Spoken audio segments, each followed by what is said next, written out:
太極劍客大戰跳舞阿太，兩批人喺葵涌梨木樹村一個公園度開戰，搞到4個人受傷，先後由2架救護車送院。其中一個跳舞阿太傷咗條腰，咁佢講翻當時嘅情況啊，仲好怒氣。不是他那個劍這樣子打的，拿了個劍啊，黑的東西是武器。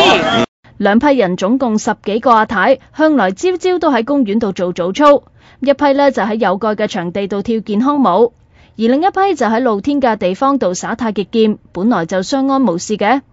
點知星期二朝早落雨，耍太極劍嗰班人為咗避雨，走咗入跳舞個場，有人好唔滿意，雙方就嘈起上嚟啦。期間一個攞住把太極劍嘅女人好激動，仲話嚟一個殺一個，仲亂撳舞把劍，搞到把劍都亂晒啊！